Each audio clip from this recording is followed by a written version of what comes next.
충만하게 하시기를 구하노라. 아멘. 아멘. 지난달 26일이죠. 봉화군에 있는 아영광산 지하에서 그 갱도에서 일하다가 2명의 광부들이 토사가 쏟아지면서 그만 그 갱도에 갇혀버리는 그런 사건이 있었습니다. 무려 이분들이 221시간 221시간을 갇혀 있으면서 그 안에 갱도에 가지고 갈 때 들고 왔던 커피 믹스 아시죠? 맥심 커피 믹스라고 하는데요. 맥심 커피 믹스 30봉지를 조금씩 나눠서 타 먹으면서 그 극한의 상황을 버텼다고 알려졌습니다. 그렇게 극한의 생존 투쟁을 하시다가 지난 4일 오후 11시 3분에 구조가 됐습니다. 이 당시가 참담한 뉴스들이 참 가득했던 그 상황이라서 이 뉴스가 저는 한 줄기 빛처럼 느껴졌어요. 갱도가 꽉 막혀 있는데 빛이 딱 한 줄기 들어오면은 이제 살았구나 느꼈던 것처럼 우리 시대에도 말 그대로 기적 같은 생환을 우리가 목격할 수가 있게 되었습니다. 이분들이 그 안에 갇혀 있으면서 가장 어려웠던 게 배고픔과의 싸움이었다고 그래요. 그래서 물은 또 마셔야 되니까 물이 막 떨어지는데 그 물을 받아 먹는데 끓여 먹지 못하니까 그냥 마셨더니 한 분은 계속 탈이 나서 토하셨대요. 그런데도 그 물을 계속 먹을 수밖에 없었습니다. 이분들이 살게 된 원동력을 물어보니까요, 이렇게 대답하셨대요. 가족 생각, 그리고 나를 꼭 구하러 와줄 동료들을 향한 신뢰, 그러니까 동료애였다고 해요. 결국에는 의학적으로도 그렇고 여러모로 생환이 불가능할 것 같았지만 그 불가능을 뛰어넘는 일이 일어났고 그 모든 사실을 우리가 같이 보게 되었습니다. 오늘 에베소서 3장 14절부터의 본문 말씀은요, 바울 목사님이 에베소 교회를 위해서 기도하는 기도문입니다. 그러면서 바울 목사님이 아주 간절하게 기도를 하고 있는데요. 그래서 내가 하늘과 땅에 있는 각 족속에게 이름을 주신 아버지 앞에 무릎을 꿇고 비노니 내가 하나님께 지금 무릎을 꿇고 내가 엎드려서 기도한다 라는 내용이 담겨 있습니다. 그러면서 여러 가지들을 기도했는데요. 어떤 기도가 있나 보니까 너희를 강건하게 하시기를 원하고 또 너희 마음속에 그리스도께서 계시기를 원하고 또 너희가 사랑 가운데 뿌리 내리기를 원하고 그리고 그리스도의 사랑을 알고 또 너희가 이 모든 것에서 충만하게 계시기를 원한다. 이제 이런 것들을 기도하고 있습니다. 그런데 우리가 이 기도문을 잘 읽어보면서 우리가 먼저 알아야 될 것이 하나 있는데요. 자, 이 기도를 하는 이 바울 목사님의 상황에 대해서 알아야 됩니다.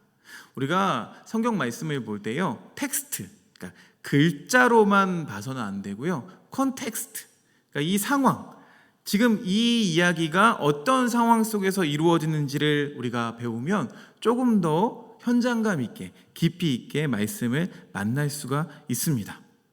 자, 바울 목사님이 에베소 교회에 이렇게 기도 편지를 보내고 있을 때의 현재 상태는 어떤 상황이었을까요?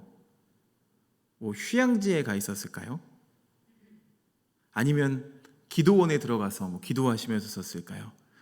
기도하면서 쓰는 게 가장 좀 어울릴 것 같은데, 애석하게도 지금 현재의 이 바울 목사님의 위치는 감옥이에요. 감옥. 갇힌 상황인 거죠. 오늘 말씀 3장 1절 말씀 보니까요, 이러므로 그리스도 예수의 일로 너희 이방인을 위하여 갇힌 자 된 나 바울이 말하거니와, 갇힌 자 된 나 바울이라고 하면서 편지를 쓰거든요. 지금 감옥이라고 하는 이 갇혀있는 상황 속에서도 에베소 교회를 위해서 이 기도문을 쓰고 있다는 거죠. 자, 한번 생각해 볼까요? 여러분은 과연 이런 상황 속에서 기도문을 쓴다면 어떤 내용을 먼저 쓰시겠습니까? 그럴 일은 없겠고 또 그런 일은 없어야겠지만, 만약 여러분이 지금 감옥에 송치가 되어 있다면 여러분 기도할 때 어떤 기도가 나올까요?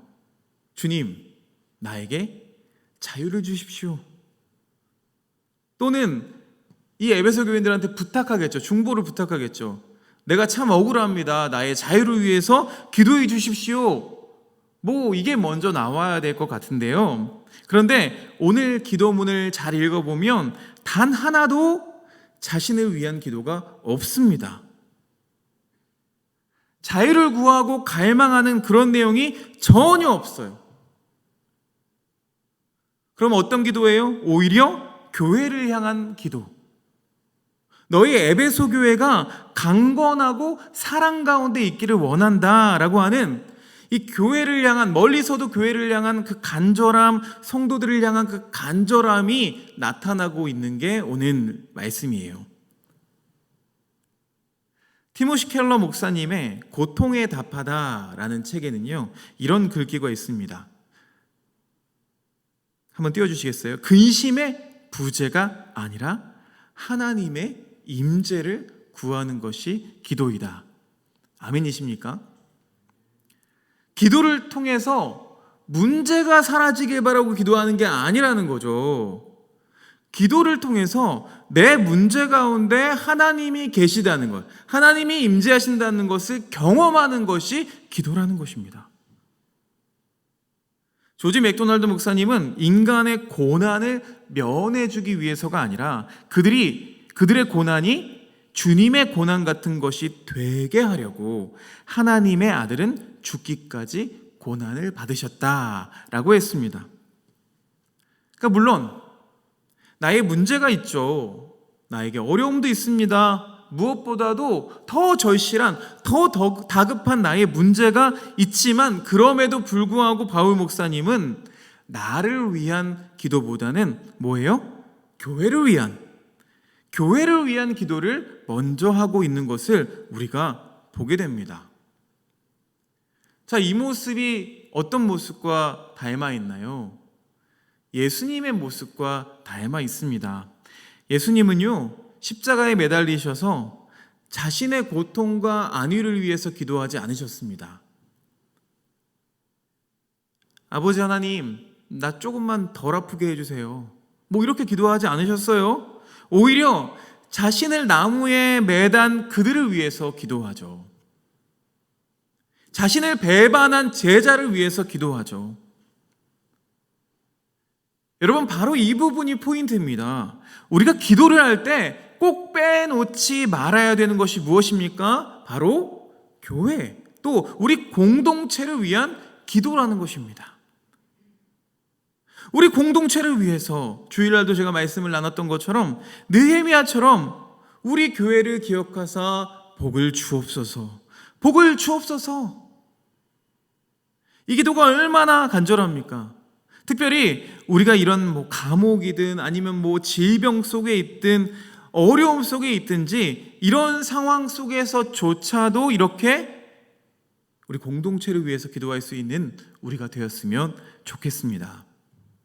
자, 이렇게 기도하면서 아주 간절하게 기도했어요. 내가 무릎을 꿇고 기도하노니 그러면서 너희의 속사람을 강건하게 하시기를 원하노라 라는 말을 합니다. 강건, 건강이라고 할 수 있죠. 이것은 내적으로 강하고 그리고 이 내면이 온전하고 완벽하게 되는 그런 모습을 말합니다. 그 중에서도 특히 너희 속사람을, 여러분, 우리가 육체적인 것들, 이 겉사람에 대해서는 굉장히 신경을 많이 씁니다. 설교해야 되니까 또 예쁜 옷을 또 입어야 되고요. 머리도 가다듬어야 되고, 또 화면에 보니까 너무 살쪄 보이니까 이제 운동도 해야겠다라는 생각을 하고 있어요. 위에 또 피트니스도 새로 리뉴얼한 것 같은데, 자, 이런 생각을 굉장히 많이 하죠. 겉으로는 별거 다 챙깁니다. 몸에 좋다는 게 있으면 다 챙겨요. 다이어트도 하고 좋은 약물도 먹고. 그런데 지금 내 속사람, 내 영적 상태가 어떠한지, 그러니까 우리가 속사람의 강건을 위해서 우리가 무엇을 구해야 되고 무엇을 찾아야 되는지에 대해서는 우리가 적극적으로 찾지 않습니다. 여러분, 이 몸의 상태를 그냥 방치해두면 어떻게 됩니까? 질병이 생기죠. 마찬가지입니다. 우리의 내면의 영적 상태를 그냥 가만히 내버려 두면, 방치해 두면 곧 속사람의 질병이 되기 마련입니다. 그 증상이 뭐냐?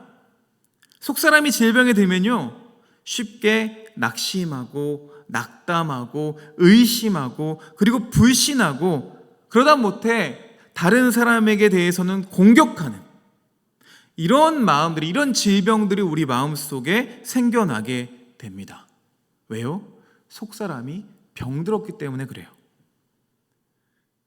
여러분, 우리 시대에 이런 병든 영혼들이 얼마나 많이 있는지 몰라요. 쉽게 낙담하고요, 그리스도인인데도 불구하고 쉽게 시험 들고 쉽게 의심하고 불신하고 믿음이 금방 사라지고, 그리고 공격적으로 덤벼드는 그러한 병든 시대를 우리가 살아가고 있습니다. 그래서 우리는 기도해야 해요. 하나님, 우리의 속사람을, 우리 교회의 속사람을, 우리 영혼들을 강건하게 하여 주옵소서. 특별히 이 시대에 우리 속사람의 강건을 위해서 함께 기도하시기를 바랍니다. 자, 또 하나 강구하고 있는 게 있죠. 그게 뭐냐 하면 바로 그리스도가 우리 마음에 계시고 그 사랑 안에 또 뿌리가 내리고, 그리고 그 사랑 알기를. 자, 이 말들에 보면 다 공통분모가 있죠. 그리스도의 사랑, 그리스도의 사랑, 다 이렇게 되어 있어요. 그러니까 그리스도의 사랑을 알기를. 특별히 이 사랑은 어디에서 나오느냐 보니까 지식에서 나오는데요. 지식, 그러니까 지식에 넘치는. 여러분, 우리는 예수님을 지식으로 알아야 됩니다. 그러니까 무슨 말씀을 하셨고, 하나님 나라는 무엇이고, 주님이 무엇을 우리에게 바라고 계시는지, 이런 것들을 이 말씀을 통해서, 지식을 통해서 먼저 알아야 돼요. 그리고 나서 이 지식에 넘치는, 우리가 아는 게 있어야지 좀 넘쳐나지 않겠습니까? 아는 게 없는데 어떻게 넘쳐날 수가 있겠습니까? 이 지식이 넘치면 그 다음에 따라오는 게 뭐라고요? 사랑이라고요. 좀 쉽게 설명해 볼까요? 우리 연인 간에도 한번 생각해 보세요. 연인 간에도, 연인이신 지가 너무 오래됐을 텐데, 그래서 부부 관계도 생각해 보세요. 연인 간에도 여러분 한번 생각해 보세요. 연인 간에 물론 갑자기 사랑에 빠지기도 합니다. 첫눈에 반하는 일들이 간혹 있기도 해요. 그런데 그 과정에서 그 이후에라도 꼭 있어야 되는 게 뭡니까? 서로에 대한 지식이죠. 그렇죠? 이 사람에 대해서 알아야 되잖아요. 뭐 이름부터, 뭐 취미는 뭐예요? 어디 사세요? 뭘 좋아하세요? 운동은 어떤 거 좋아하세요? 직장은 어디 다니세요? 꿈은 뭐예요? 뭐 이런 것들을 막 서로 물어보고 알아가는 과정이 있죠. 자, 하나님과의 관계도 그렇습니다. 시편, 우리가 잘 알고 있는 말씀이에요. 시편 1편 1절과 2절 말씀, 우리가 암송도 하는 말씀인데 함께 읽어보도록 하겠습니다. 시편 1편 1절과 2절 시작.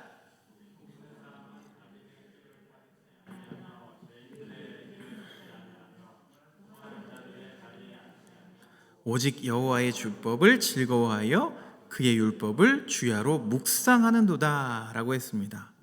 여기서 묵상이라고 해석된 원어가요, 읊조리다, 그러니까 중얼거리다가 더 정확합니다. 옛날에는 성경을 외워서 낭송하는 게 아주 보편적이었습니다. 다 외웠어요. 한 구절 한 구절을 묵상하면서 그 말씀에 담겨있는 그 다양한 면모를 막 두루 살피고, 그 안에 들어있는 함축된 속뜻과 어떤 풍부한 의미를 끌어내는 데는요, 암송만한 게 없습니다. 옛날에 수련회 가면은 밥도 암송해야 줬잖아요. 지금 수련회 가면요, 그렇게 하면 애들 밥 안 먹는다고 하니까 그냥 줍니다. 근데 암송만한 게 없어요. 그때 외웠던 말씀들이 지금도 잘 잊혀지지가 않습니다. 그래서 묵상이라고 하면은요, 미리 치열한 연구와 해석을 거쳐서 그 뜻을 이미 파악한 상태가 전제로 깔려 있는 거죠. 계속 반복하면서 읊조리면서 이게 어떤 의미인지 다시 한번 되새겨보는 거죠. 무슨 얘기인지도 모르고 말씀을 곱씹거나 누릴 수는 없는 법입니다. 그러니까 저자가 이 본문을 통해서 전달하려고 하는 메시지가 무엇인지, 성경 전체를 놓고 봤을 때 이 말씀이 어떤 역할을 하는지, 이런 기본적인 질문에 답을 할 수 있는 상태가 묵상한 상태라는 거예요. 이렇게 지식이 있어야 되고, 그 다음에 이 사랑이라는 것이 또한 더욱 깊어지고 넓어지게 된다는 거죠. 우리가 그저 지식만 있다고 사랑이 생겨나진 않습니다. 그렇죠? 우리가 이웃집 사람들을 어느 정도 안다고 해서, 내가 연예인을 누굴 좋아하는데 연예인을 안다고 해서, 지식이 있다고 해서, 생일이 언제인지 안다고 해서 그래서 그게 사랑이 되지는 않죠. 이런 묵상을 통해서 말씀을 우리 마음의 밑바닥까지 끌어들이는 거예요. 어떻게 해요? 밑바닥부터 채우는 거죠. 연인 관계에 대해서 제가 비유해서 말씀드렸지만, 사랑하는 사람을 내 마음에 끌어들이면 그 사람에 대해서 알아가면 알아갈수록 감정이 막 채워지고, 이게 어떻게 돼요? 넘치게 됩니다. 말씀도 마찬가지예요. 말씀을 내 마음 깊은 곳에 끌어들이면 이게 계속 쌓이게 되고 넘치게 됩니다. 그래서 이 말씀을 알아가면 알아갈수록 우리는 말씀의 주인이신 예수 그리스도를 사랑할 수밖에 없게 되는 거죠. 우리가 하나님과 예수님과의 관계에 있어야 되는 것은 이런 어떤 지식이 있고, 그리고 이 지식이 넘쳐오르면 어떻게 된다고요? 깊이 있는 사랑에 우리가 빠지게 된다는 것입니다. 바울 목사님은 이렇게 기도하고 있는 거예요. 너희가 지식과 넘치는 사랑을 받기를 원하노라. 그 사랑받기를 위해서, 이 에베소 교인들을 위해서 기도하고 있는 거예요. 오늘 말씀을 우리가 읽으면서 우리는 또 기도를 만나게 됩니다. 아니, 저 목사가 왜 계속 기도만 얘기하나 생각하시는 분도 있겠지만, 기도가 필요한 때이기 때문에 그렇습니다. 우리는 기도가 필요한 때인데요, 바울 목사님은요, 기도할 수 없을 때에 기도했습니다. 기도할 수 없을 때에. 여러분, 우리가 기도할 수 있을 때만 기도하는 게 아니죠. 기도할 수 없을 때, 도저히 기도가 안 나오는 그런 때가 있습니다. 우리 몸이 아프면 말도 못하죠. 막 끙끙 앓고 막 이렇게 누워가지고 아이고 하면서 끙끙 앓죠. 우리 마음이 아프면 어때요? 기도가 안 돼요. 그러면 어떻게 돼요? 하나님 앞에서 신음하면 돼요. 하나님 앞에서. 기도할 수 없을 때, 심지어 이렇게 갇혀 있을 때에도 기도하는 그 큰 믿음과 사랑이 우리 안에 있기를 간절히 축복합니다.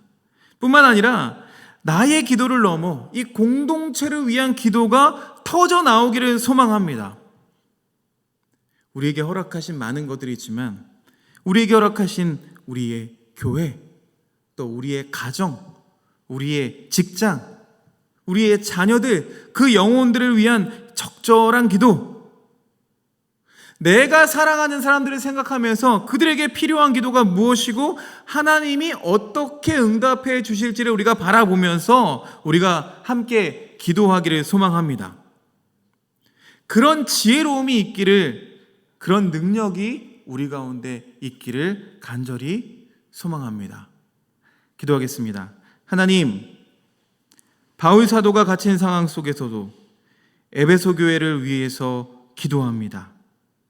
자기는 지금 갇혀있는 상황, 불가능한 상황, 그 어려운 상황임에도 불구하고 그것에 매이지 않고 그 모든 것을 뛰어넘어 오히려 교회를 위하여, 또 어려운 사람들을 위하여 기도하는 모습을 만나게 됩니다.